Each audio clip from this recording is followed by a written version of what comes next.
बार फिर से आपको तस्वीरों में लेकर चलते हैं और यहाँ से दिखाने की कोशिश करते हैं कि इस वक्त जो सिचुएशन है, धीरे धीरे पुलिस बल यहाँ पर बढ़ता जा रहा है। लोग जो है ट्रैफिक को लेकर खास तौर पर यहाँ पर एक बड़ी समस्या है और यही कारण है कि यहाँ पर कोशिश की जा रही है कि ट्रैफिक को और जो एम्बुलेंस हैं उन्हें लगातार रास्ता दिया जा सके, ताकि आप देखिए इस वक्त एक एम्बुलेंस आपको दूर जो है वो ट्रैफिक में अटकी हुई नजर आएगी।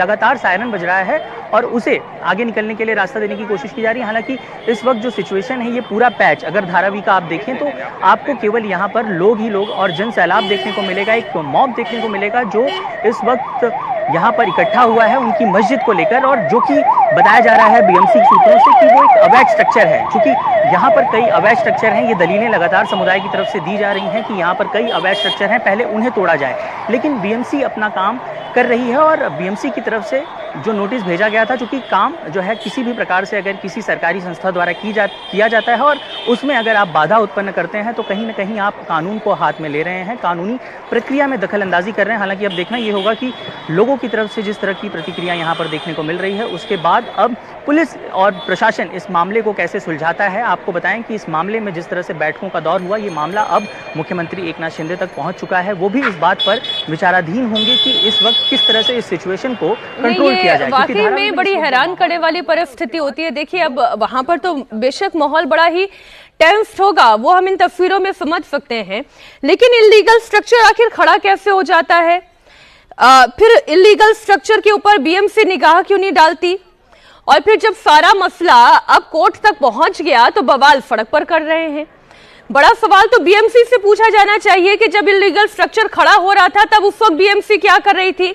अब सारे नेता जो है वो नेतागिरी करने के लिए आ जाते हैं और समस्या खड़ी हो जाती है पुलिस के लिए, समस्या खड़ी हो जाती है उन आम लोगों के लिए जो यहाँ के इलाके के रहने वाले लोग हैं, हो सकता है यहाँ से आने जाने वाले लोग हैं, उन लोगों के लिए ये प्रॉब्लम खड़ी हो रही है। और फिर मामला सांप्रदायिक होते हुए भी वक्त नहीं लगता, क्योंकि हर छोटी छोटी इशू को लेकर चुनावी मौसम में लोग बड़ा इसे मसला बना देते हैं।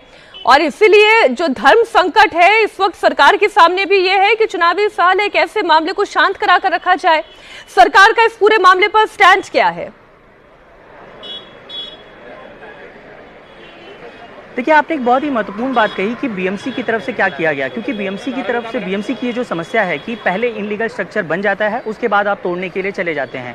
जिस वक्त इनलीगल स्ट्रक्चर बन रहा था, जिस वक्त परमिशन दी जा रही थी, उस वक्त निगरानी क्यों नहीं की गई? क्योंकि बीएमसी में देखिए, हम आपको बताएं कि मुंबई में जब बीएमसी कोई भी स्ट्रक्चर बनता है तो एक वार्ड होता है, एल वार्ड, एम वार्ड, अलग अलग तरह के यहाँ पर वार्ड होते हैं, वार्ड अध्यक्ष होते हैं, वार्ड के जो ऑफिशियल्स होते हैं, उन्हें इस बात को सुनिश्चित करना होता है कि अगर कोई स्ट्रक्चर बनाया जा रहा है, कोई भी अगर अप्रूवल दिया जा रहा है, तो अगर उसको जितना अप्रूवल दिया जाए केवल उतना ही काम हो। हालांकि कई बार अमूमन देखा यह जाता है कि एक तरफ तो ये रिश्वतखोरी का भी मामला, आप समझिए कि निचले स्तर पर जिस तरह से रिश्वतखोरी की बिल्कुल आप ठीक है, रिश्वतखोरी का ही मामला है। बीएमसी को आंखें बंद कर रखने के लिए भी हो सकता है पहुंचता होगा और इसलिए इलीगल स्ट्रक्चर्स खड़े होते हैं, वरना पूरे शहर में इलीगल स्ट्रक्चर आखिर कैसे खड़े हो जाते हैं?